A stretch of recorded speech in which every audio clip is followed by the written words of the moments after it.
et Yves Toledano, avocat pour nous dire où on est l'affaire, puisque apparemment ça avance. Gilbert, à tout de suite. Et Yves Toledano, avocat, merci d'être là. Alors cette affaire rebondit. Yves Toledano, on va avoir d'autres infos dans un instant, mais est-ce qu'on peut voyager, comme ça, il fait pas de faute, les habitants là? Alors, on ne peut pas toujours voyager quand on est mis en examen parce qu'il est sous contrôle judiciaire. En fait, le juge estime que parfois les mis en examen peuvent s'enfuir, ne pas se présenter au tribunal ou alors récidiver. Donc, on prend des mesures, des obligations pour la personne qui est mise en examen pour l'empêcher de nuire éventuellement. Alors, ça peut être de pointer au commissariat toutes les semaines ou tous les mois, ça peut être de ne pas approcher la victime présumée, et ça peut être de ne pas quitter le territoire. Dans ces cas-là, on prend le passeport. Donc là, manifestement, son contrôle judiciaire à habitant, il n'empêche pas de sortir du territoire et de se retrouver effectivement à l'étranger en vacances en famille. Alors, ça peut prendre combien de temps? Parce que c'est ce que dit les téléspectateurs, parce que c'est vrai que s'il est innocenté, il va pouvoir retravailler. S'il n'est pas, voilà, mais ça va être un tournant aussi, mais c'est vrai qu'on se dit, à un moment, quand est-ce qu'il va pouvoir reprendre une activité normale? Ça part au procès, il faut compter encore une année a priori. Maintenant, ça peut... Vous vous rendez compte financièrement, c'est ça, comment ça se passe? Alors justement, j'ai une question à vous poser. Imaginons, voilà, maître, imaginons qu'un réhabitant soit innocenté. Il est resté donc 2 ans sans travail. Il a été blacklisté de partout. Est-ce qu'il peut demander des dommages d'intérêt? Oui, ça s'est déjà vu. Il y a déjà eu des cas comme ça, effectivement, où on est innocenté. Le problème, c'est qu'il y a ce tribunal médiatique dont on parle beaucoup. Et là, vraiment, lui, il est condamné pour le coup parce que son travail s'arrête là. Et il peut estimer si il est innocenté, il va pouvoir reprendre une activité normale. Alors, rien, je pense. Oui, le problème, c'est que, voilà, là, on parle beaucoup de cette affaire-là. Est-ce qu'on parlera autant du fait qu'il soit innocenté? Je ne suis pas sûr. Parce que la durée, en fait, du procès va durer beaucoup plus longtemps que le procès lui-même, où finalement, ça sera assez rapidement le résultat.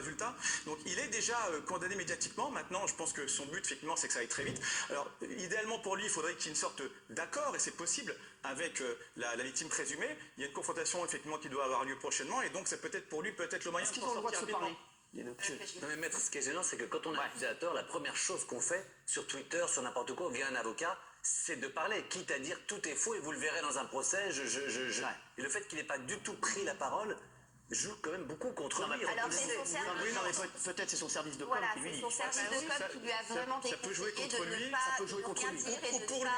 Bon, il a pris ce pari-là de ne pas parler. D'ailleurs, les victimes non plus ne parlent pas, sauf à part le biais de son avocat que j'avais vu d'ailleurs dans votre émission. Donc son pari, c'est de ne pas parler, de ne pas en rajouter. Je crois savoir également que le juge d'instruction avait conseillé aux parties de ne pas trop s'étendre dans les médias, parce que c'est déjà une affaire qui est déjà médiatisée. Donc on lui a dit, a priori, ne parle pas trop. Voilà. Maintenant qu'il y ait des photos qui sortent, c'est compliqué pour lui de ne pas sortir chez lui non plus. Alors, oui. Juste une question aussi. Est-ce que il est normal, ou est-ce que vous trouvez que c'est particulier à Harry Habitant que quelqu'un qui est accusé, qui est mis en examen pour viol, n'attende pas son procès et l'instruction en prison? Parce qu'il est libre en attendant le procès. Parfois, on dit qu'ils attendent en prison. Alors, c'est le juge Liberté qui décide. Là, en l'occurrence, ils ont estimé qu'il ne représentait pas un risque ou un trouble public ou un risque pour la victime présumée. Donc c'est pour ça qu'il n'est pas en prison. Il a présenté des garanties qui lui permettent d'être dehors avec un contrôle judiciaire malgré tout, qui n'est pas hyper strict, on le voit, puisqu'il peut quand même sortir. A priori, il ne doit pas pointer tous les 48 heures au commissariat. Donc il y a un contrôle judiciaire qui est assez léger, je pense, pour qu'il puisse travailler en effet, mais il ne peut pas faire ce qu'il veut non plus.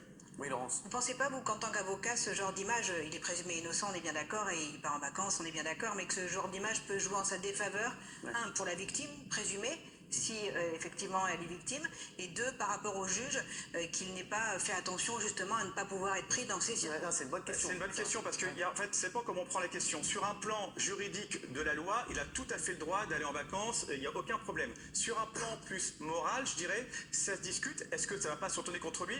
En même temps, il peut considérer que de toute façon, il a été condamné médiatiquement, donc à la limite, il peut se dire, bah, autant vivre maintenant. Ça doit être compliqué pour lui en France, on peut le comprendre aussi. Oui, puis mais c'est quelqu'un de connu, c'est comme voilà, ici tout le monde, voilà, vous êtes tous connus. Quand vous sortez dans la rue, surtout plus vous, peut-être oui, non. Quand vous sortez dans la rue, vous avez des gens qui vont vous arrêter, prendre des photos, des selfies. Donc, sauf à lui demander de ne pas sortir de chez lui, c'est sûr que des photos vont circuler où on le voit peut-être avec le sourire aux lèvres, en train de poser. Non, mais c'est plus le fait qu'il soit avec sa compagne dans cette position-là, si la victime effectivement est une victime, on ne sait pas de cette affaire, mais en tout cas, c'est vrai que ça peut la toucher et la... Vous avez raison, ça c'est un choix qu'il fait, peut-être de s'afficher que sa compagne donne aussi, ça permet de... Bien sûr, de décider de poursuivre la plainte, même si, voilà. Tout à fait. Donc c'est le procureur qui a les CDR, même s'ils se disent entre nous, ça peut arriver ça ou pas? Le procureur décide malgré tout. Ça arrive, même à un stade plus simple, quand une personne va déposer plainte plainte pour violence conjugale par exemple, moi j'ai des personnes qui me disent j'étais juste de faire une main courante et finalement j'ai retiré ma plainte, et bien la plainte continue, même si la plaignante retire sa plainte parfois. Donc, Pas si jamais ils s'entendent et qu'il lui fait un gros chèque, ça s'arrête, par exemple? non, alors il y a des dommages et intérêts qui pourraient demander par la suite, donc en fait ils peuvent s'arranger, et elle peut ne plus être plaignante. Par contre, l'infraction ou le crime en l'occurrence, là il est quand même caractérisé, donc l'État peut décider de poursuivre. D'accord. C'est pour Alors, protéger. merci à tous en tout cas d'avoir été avec nous tout de suite. C'est Valérie Benaïm en prime time, TPMP XXL spécial Igor et Grisha Bogdanov avec tous les extraits les plus drôles quand ils sont venus ici. Merci Maître Toledano. À tout de suite, c'est Valérie Benaïm. N'oubliez pas la télé, c'est que de la télé. À demain.